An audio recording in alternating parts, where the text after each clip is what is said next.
Good morning. Let's do the Gita Dhyanam before our going through the last chapter, few verses of the last chapter of Bhagavad Gita today. Om Parthaye Pratibodhitam Bhagavata Narayan Swayam Vyasen Grathitam Puran Munina Madhye Mahabharatam Advaitam Ritvarshine Bhagavati Mashtadashadhyayane Amb Tvam Anusandhami Bhagavad Gita Bhavatveshine Namo Astute Vyas Vishal Buddhe Full Arvind Ayat Patra Netar येन तव्या भारत तैल पूर्णः प्रज्वलितो ज्ञान में प्रतिपा पर पान पारी जाताए तोत्र वेत्र एक पाने ज्ञान मुद्राए कृष्णाए गीता अमृत दुहे नमः सर्वोपनिषदो गावो दोग्धा गोपाल नंदना पार्थो वत्सा सुधीर भोगता दुग्धम गीता अमृतम महत वसुदेव सुतम देवम कंस चानूर मर्दनम देवकी परमानंदम कृष्णम वंदे जगद्गुरुम भीष्म द्रोण तटा जयद्रथ जला Gandhara Nilotpala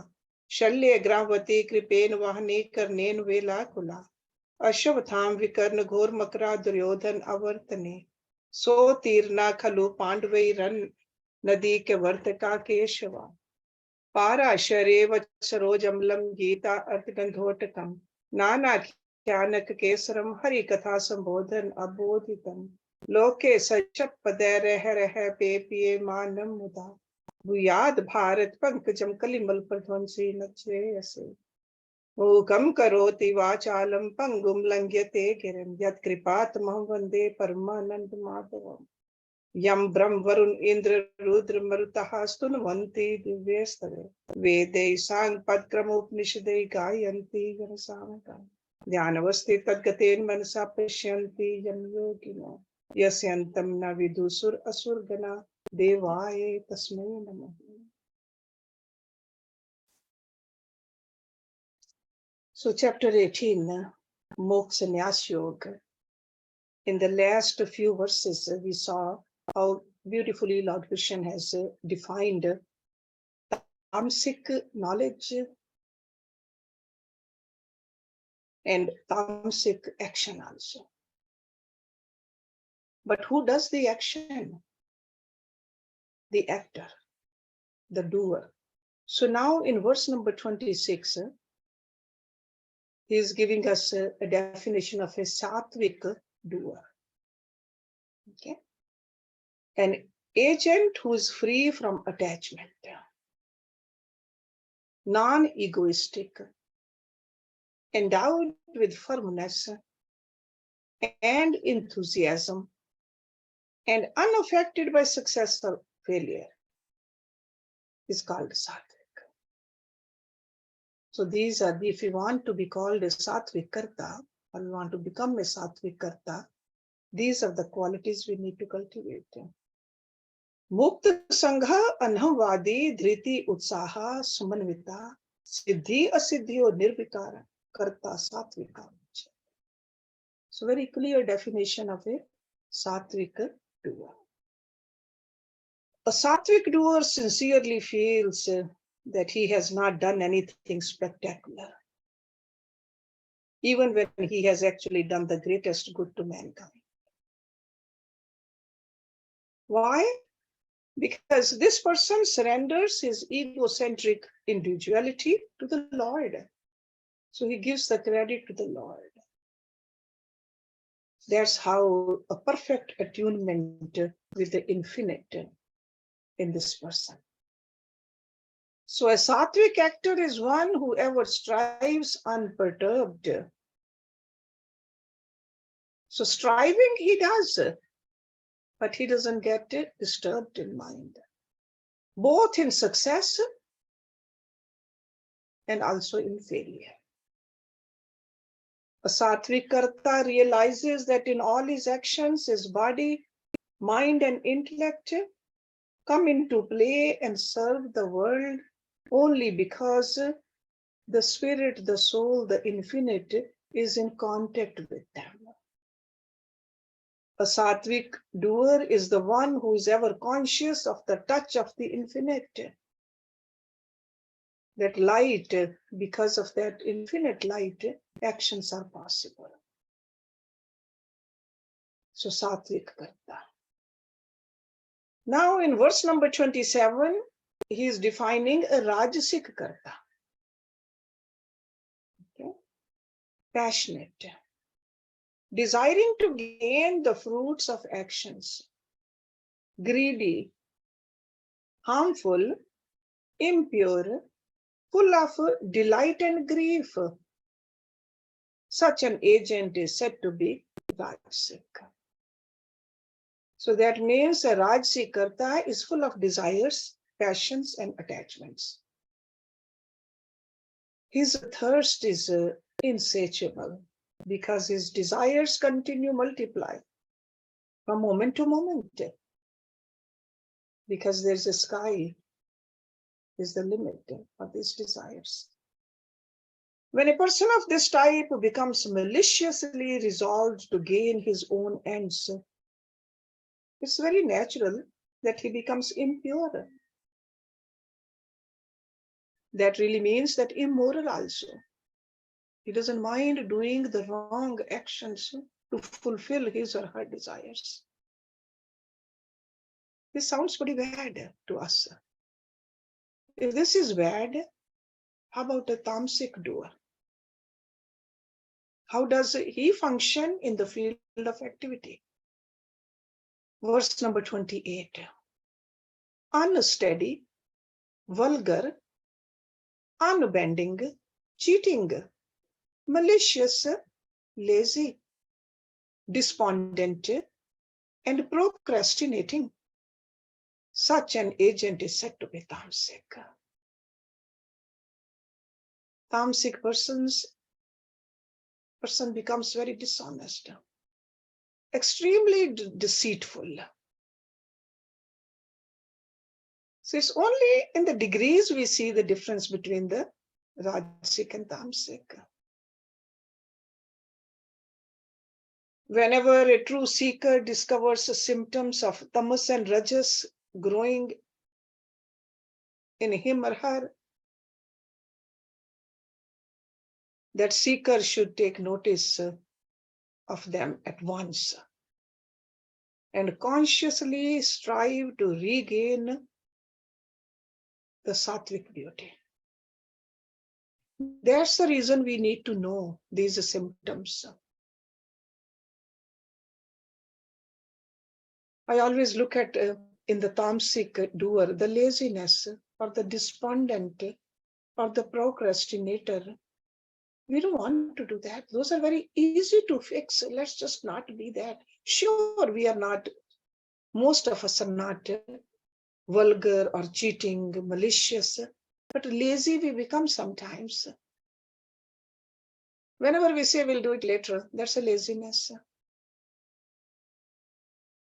Okay. And even in the Rajasic Karta, whenever we see that grief or just jumping up and down when something worldly comes to us, that's a Rajasic. Or whenever we do something, keeping the fruit in mind. So then question is, what should we keep in mind when we are doing something? Always remember it's my duty to do it. Duty should be our motive, not the fruit.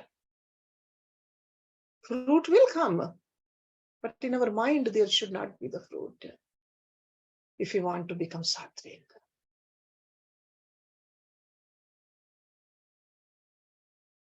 According to the predominating guna, understanding and fortitude also fall under a threefold classification. Understanding and fortitude. In verse number 29, Lord Krishna says, here the threefold division of understanding and fortitude. According to the qualities, as I declare them fully and severely, O Dhananjay. Buddhe bhedam dhrite cha eva gunataha trividham shrino. So understanding is called buddhi. That really means the intellectual capacity in us. Because with the intellectual capacity, we grasp what is happening around us. And what is the dhriti, fortitude? It is the faculty of constantly keeping one idea in the mind and consistently working it out to its logical end. So that's like a staying firm on whatever you have decided to do. It could be as simple as going for a walk for 5 miles. Sure, after sometimes you say, I'm tired. But a person with a firm resolve will say, no, I have decided to walk that much. I will do it. Or a person who says, I want to get up early in the morning before the sun rises. I want to be up. Firmly resolving and sticking to it. That is dhriti.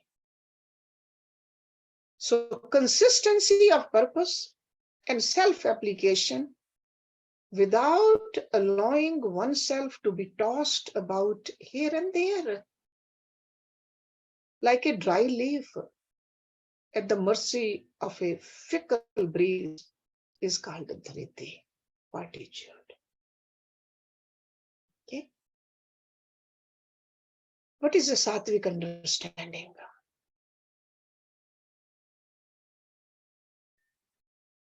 Verse number 30. That which knows the paths of work, that means action, and renunciation. What ought to be done and what ought not to be done. Fear and fearlessness, bondage and liberation. That understanding is sattvic.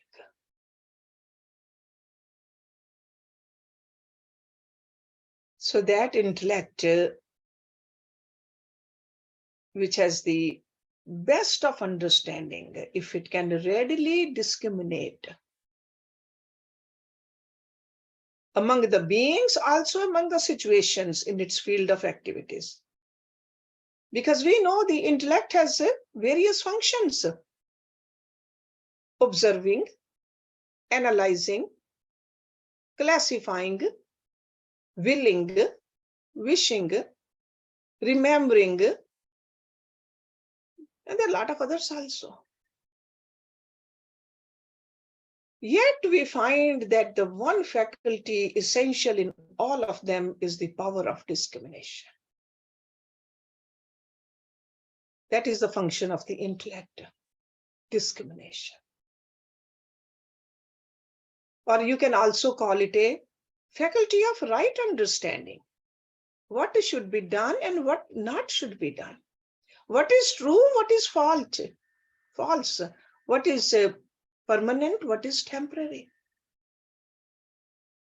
That is a faculty of discrimination.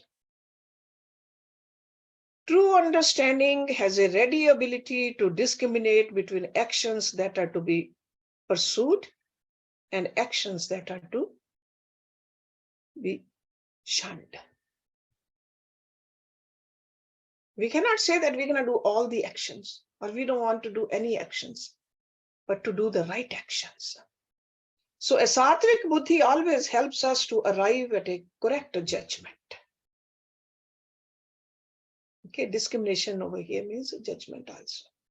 An intellect that can discriminate properly, plan intelligently, execute diligently, can also prepare a vast kingdom, whether it's here or hereafter. A kingdom of joy, a kingdom of success, prosperity. So this kind of a understanding is called sattvic. Sattvic. What is a rajasic understanding? That by which one wrongly understands dharma and adharma. And also what ought to be done and what ought not to be done. That intellect of Partha is rajasic. So that means Rajasic understanding cannot reach right judgments, because it's invariably colored by its own preconceived notions, and also very powerful likes and dislikes. So that's why we got to bring the likes and dislikes at a lower level, which is called equanimity. And what is the tamasic understanding? That which enveloped in darkness sees a dharma as a dharma, and all things perverted, that intellect, O Parth, is tamasic. In the name of God, when we do wrong actions, just like a bali chadhana, the name of God, we do that. Or even fasting and torturing yourself, that's tamasic. Okay? That which enveloped in darkness sees a dharma as a dharma, and all things perverted, that intellect is tamasic. So that means this kind of understanding brings a sorrow to everyone, including the individual himself. That is tamasic. Actually, if you look at it, it's no understanding at all. Because the entire reasoning capacity is enveloped by complete darkness. And you can say egoistic drunkardness.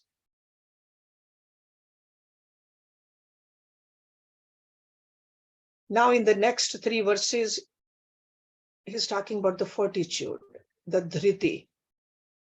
And there are also 3 kinds. Verse number 33. The unwavering fortitude by which through yoga, the functions of the mind, the prana, and the senses are restrained. That fortitude, O Parth, is sattvic. Dhritya yeya dharyate mana pran indriye kriya. Yogen avyabhicharnya dhriti sa Parth sattvic. There is no correct English equivalent for this word dhriti. Even though we can say steadiness, consistency, fortitude, these are some of the terms used by the translators. Dhriti is that power within ourselves by which we constantly see the goal we want to achieve. And while striving towards it, Dhriti discovers for us the necessary constancy of purpose to pursue the path in spite of the obstacles. It's not that obstacles won't come. They will come, but we just want to keep on going, keep on going.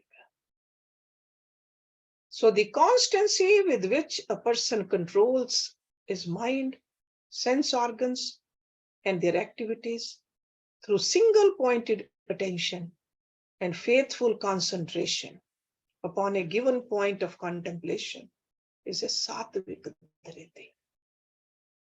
Okay? So when we understand that, hey, this is my goal, and I do need these equipments, whether my body or the senses or the mind, and I need to keep them under my control.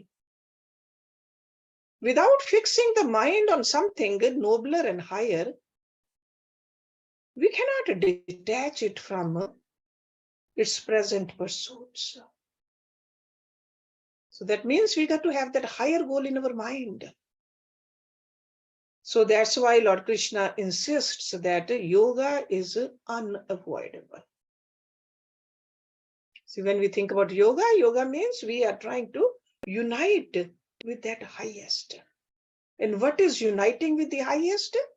That little spark of the highest, which we are. That's yoga. So what is Rajasik Dhriti? Verse number 34.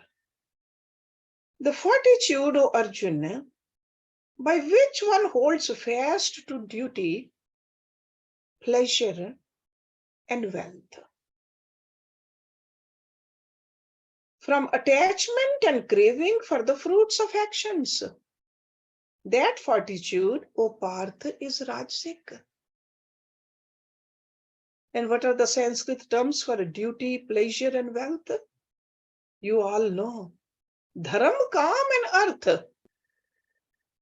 Those are the three goals of life. You can clearly see the sattvic fortitude. With the sattvic fortitude, a person understands the moksha is my goal. That is yoga. And with the Rajasik Dhriti, the other three, Dharam, Arth, and Kam. So the constancy with which a person holds fast to duty, that is a dharma, wealth, the earth, and the pleasure, the calm. Encouraged by his growing desire to enjoy the fruit of each of them, which is the fortitude of Rajasik type. So, yayatu dharma kam arthan dhritya dharatya Arjuna. So it's interesting to note that in the enumeration in this verse, Lord Krishna avoids moksha. So only takes the first three of the fourth purusharth. These goals are called purusharths also. So a Rajasik person is satisfied with the other fields of self-effort and has no demand for spiritual liberation. He follows dharma only to gain the heavens. I'll have swargik sukha. He pursues earth so that he may have power in this life. And he pursues Kam with a firm belief and faith that sensuous objects can give him all satisfaction in life. And what is a Tamsik Dhriti then? Verse number 35. The constancy because of which a stupid person does not abandon sleep, fear, grief, depression, and also arrogance.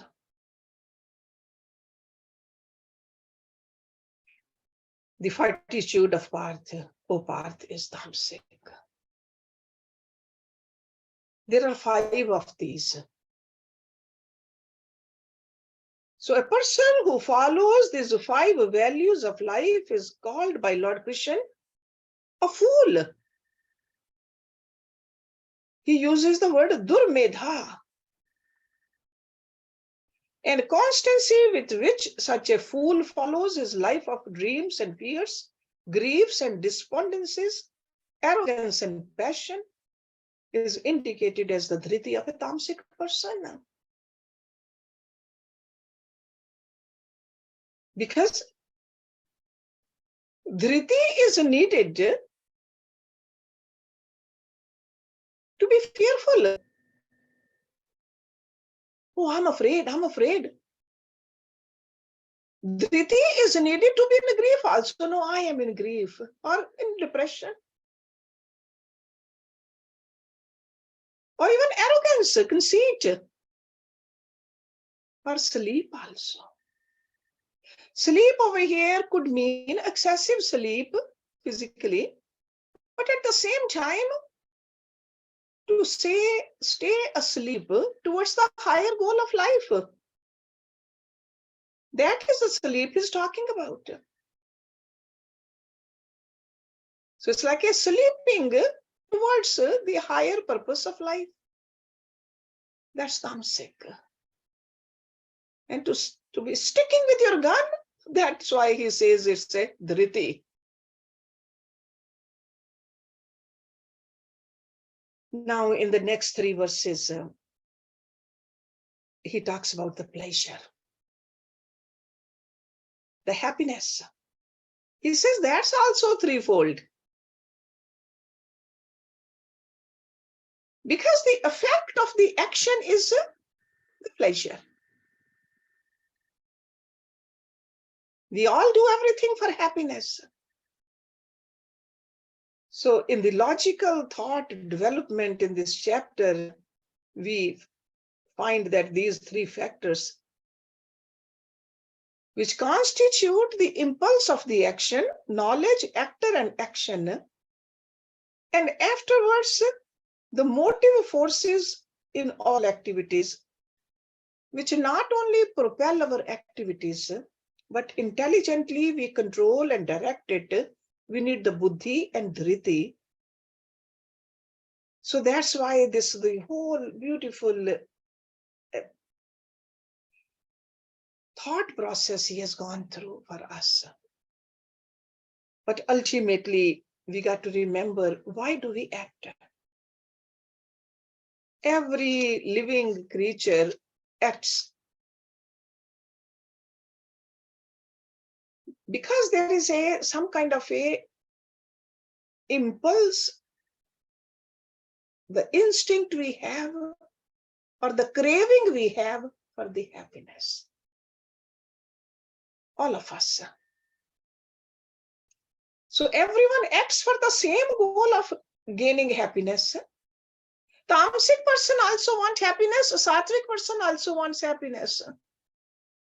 And though the goal be the same, happiness, but different types of constituents go into action. Because we are different in the texture of our buddhi and dhriti.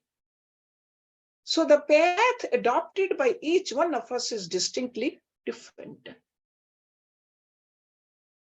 So that's why the happiness that is gained by the different types must also be different in its texture, perfection, and completeness. And that's why in verse number 36, Lord Krishna says, and now hear from me, O best among the Bharats, of the threefold pleasures, in which one rejoices by practice and surely comes to the end of pain. Okay. Now let's look at what is the sattvic happiness. Verse number 37. That which is like poison at first, but nectar-like in the end. That pleasure is declared to be sattvic. Born of the purity of one's own mind due to self-realization. So in other words, this joy is arising out of inner self-control and the consequent sense of self-perfection. It's not a cheap gratification. The sense of fulfillment and the gladness of heart that develop in the heart of this seeker is because of the result of his balanced and self-disciplined life of high ideals and also the divine values of life. And because of that, there's an enduring happiness. That's why he says poison at first, but nectar-like in the end. Sure, when we need to get up in the morning, it's dark outside. Everybody else could be sleeping. But we have decided to get up and do meditation. It's a poison at first, but nectar in the end. Or a student working hard. Other students are not doing it. But that student who is persistent works hard, day and night, but the reward is very sweet. Okay? Anything you want to gain in life which is worthwhile, you have to work very hard. And in the beginning, it is difficult.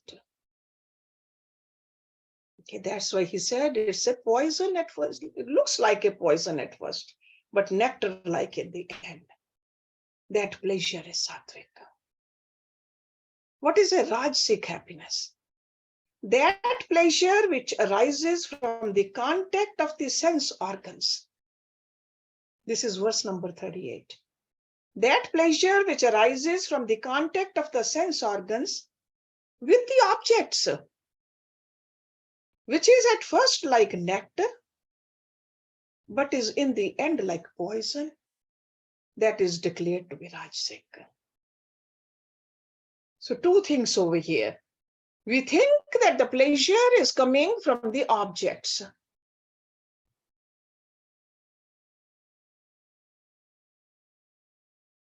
And the second thing is, in the beginning, sure, it seems good, but in the end, it's like a poison. The first piece of laddu, sure, it tastes pretty good. But if you keep on eating it,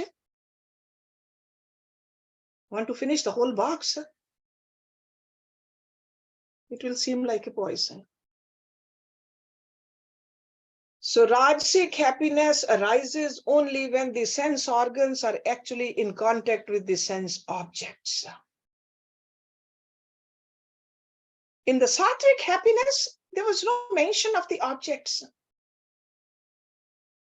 It was about the purpose, what you are trying to achieve.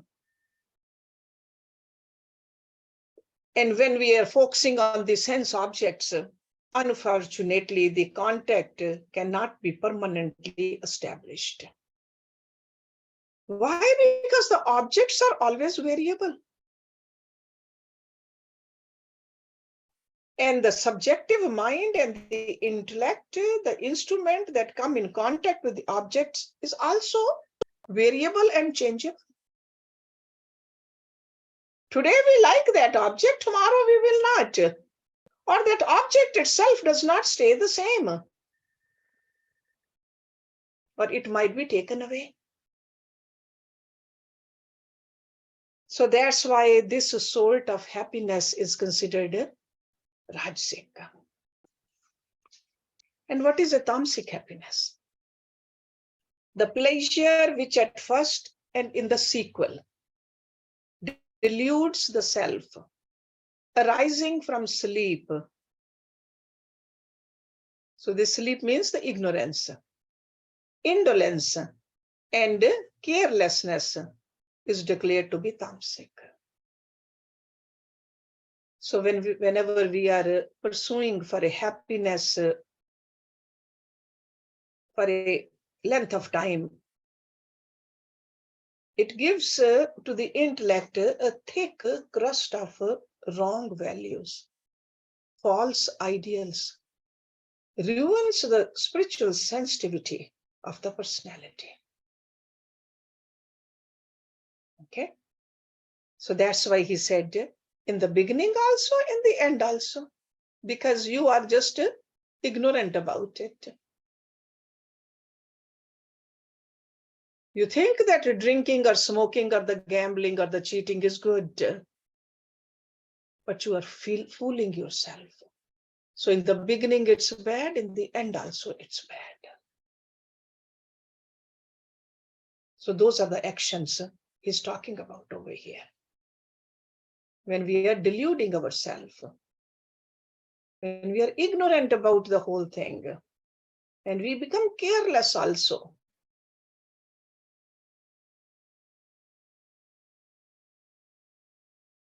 In the next verse, he's concluding this subject of our discussion here. He says, there is no being on earth or again in the heavens among the heavenly beings who is totally liberated from the three qualities born of Prakriti.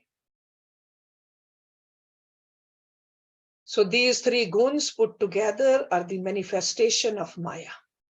So wherever there is a Maya, these three guns are there. Proportion could be different, but these three guns are there. Okay. And where these guns are not? In Brahma, in Atma, because there's no change, there's no Maya in there. It's only the purity, the light. Above these three guns.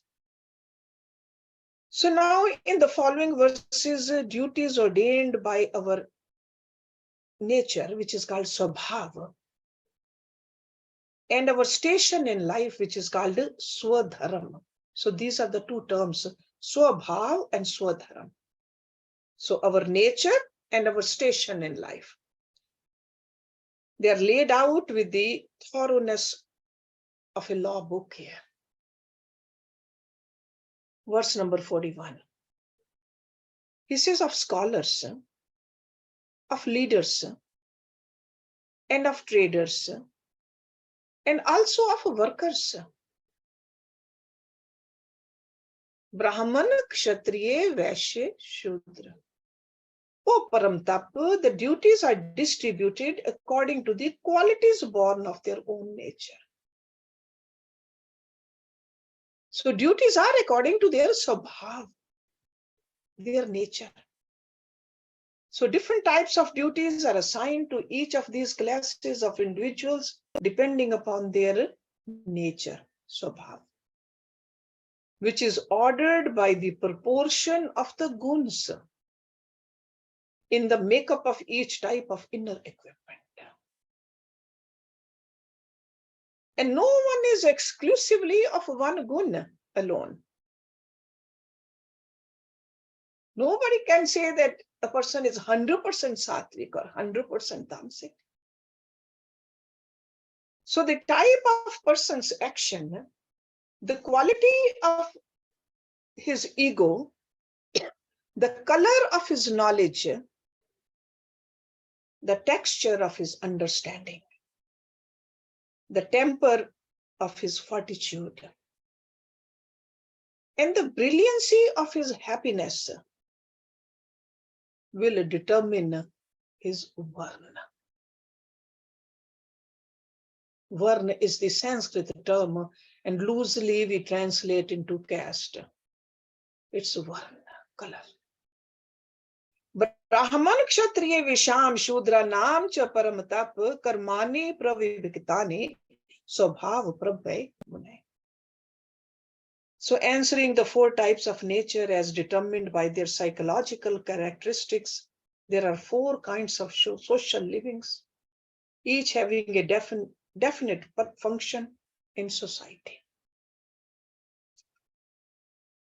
They are described in verse number 42. Who is a Brahman?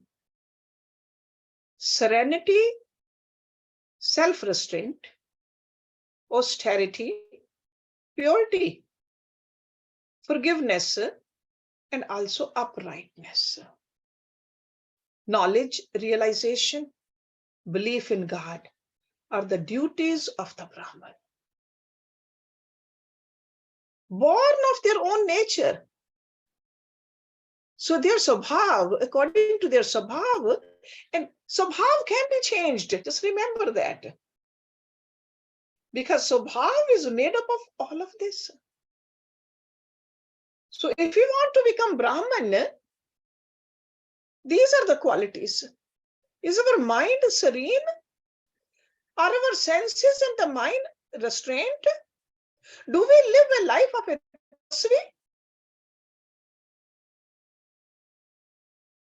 Do we have purity in our actions, words, and deeds? Can we forgive easily? Are we straightforward or not? That's uprightness. Do we have the knowledge? What kind of a knowledge? Sattvic knowledge was where we see the sameness in everywhere. In this diversity, we see the unity. That's the kind of a knowledge. And realization. Have we realized who we are? Do we have a faith in God? So if these are the characteristics of a person, then you can say that that person is a Brahman. Or if a person thinks that this is my duty, maybe we haven't had those, but we think that this is my duty to cultivate these qualities, we are on the path of Brahmanhood. Sham, dam, tap, shaucham, kshanti, arjvam, evacha, jnanam, vijnanam, astikyam, brahmakaram, sabhavacham. So this is a very detailed enumeration of the duties of a Brahman born out of his own predominantly sattvic nature. To grow and steadily cultivate knowledge, wisdom and faith are the sacred duties of a Brahman in his spiritual life. If you want to have more and more knowledge, instead of more and more objects,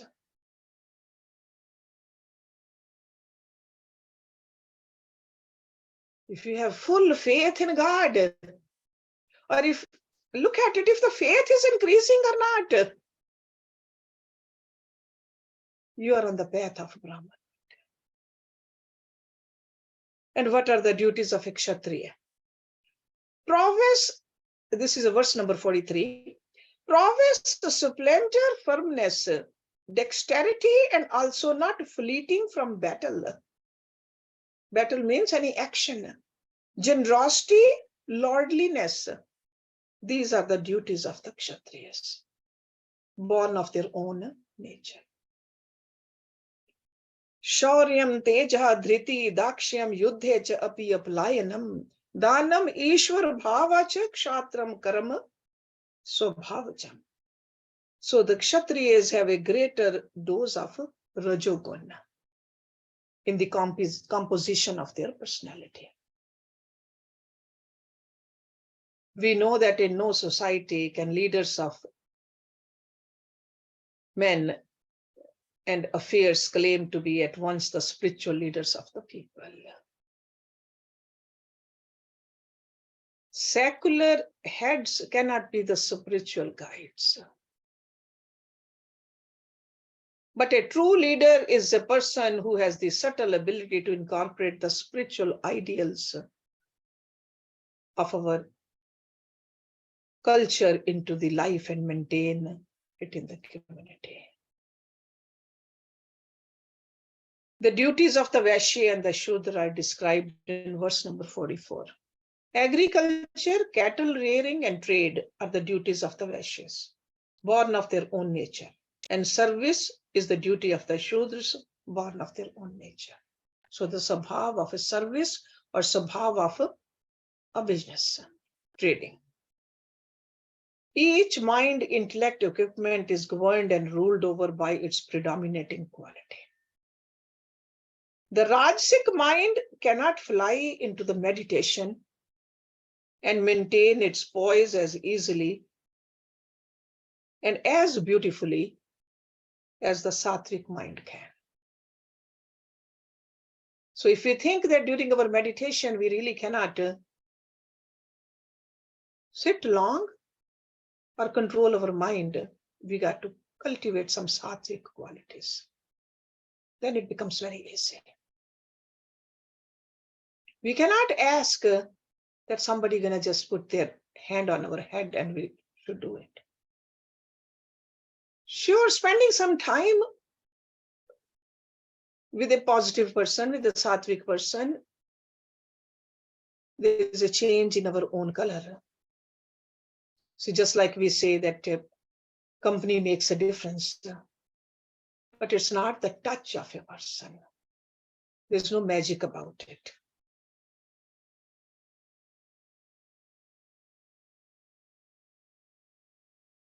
So the same way in the field in which a Kshatriya can outshine everybody, a Vaishya or a Shudra cannot. So the mental temperament of a person determines what class he belongs to, and each class has been given particular duties to perform in the world. So each one must work in a spirit of dedication for his own evolution and sense of fulfillment. And whenever a person works devotedly in the proper field and in the environment best suited to him or her, that person will be exhausting the existing vasanas and can ultimately reach the state of perfection. This is what Lord Krishna is very clearly telling us. We got to get rid of the vasanas in us, those impressions in our mind. Shudra has the impressions also, Vaishya has the impressions also, Brahman has the impressions also, and Kshatriya has the impressions also. So we all need to wash the impressions. That's why in verse number 45, Lord Krishna says, devoted each to his own duty. A person attains perfection. How engaged in his own duty, he attains perfection? Listen. So he is not saying that a Vaishya got to become a Kshatriya.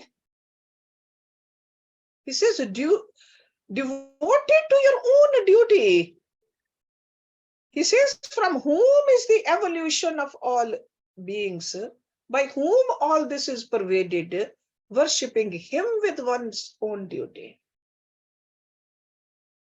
A person attains perfection. So that means no matter which work you are doing, if you learn to do it for him, you will attain perfection. Because we got to exhaust the load of vasanas and the impressions, and the consequent sense of joy and relief can be gained only when we learn to work and achieve in a spirit of total surrender. That's why he said, worshipping him with one's own duty. So whatever we are doing, do it for God. It's not just standing in the altar and worshipping he's talking about. What he means is work can be changed into worship.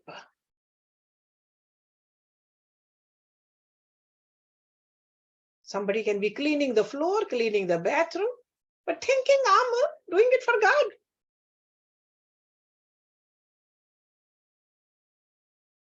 By constantly remembering the higher goal towards which we are working out our way, if we do our work efficiently, only then the vasana exhaustion takes place. So we got to wash those imprints. And we know that standing over there in the middle of the war zone, Arjun must be thinking that, why can't I just go and meditate? That's why Lord Krishna is must be reading his mind and saying to Arjun in verse number 47, better is one's own duty, though destitute of merits, than the duty of another well performed. He who does the duty ordained by his own nature incurs no sin. So you got to do your duty, giving the fruits to God, remembering God, you will wash away the vasanas. Because whether it's a mind of a Shudra or mind of a Brahman, the substratum is God. Substratum is Atma. All we have to do is just wash this mind of ours and find who we are. When a person strives in a field contrary to the existing vasanas, we not only fail to gain any exhaustion of the existing vasanas, but we also create a new load of vasanas. Okay, it's like an old dirt did not got removed, but the new one got put in there. So each one has his own importance and none is to be despised. Everyone has a precise place in the scheme of created things. But the duty to which we are bound is in case riddled with evil. Are we to follow it?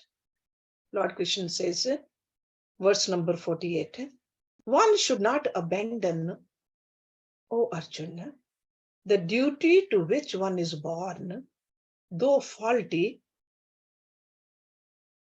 Why? Because not all undertakings enveloped by evil as fire by smoke.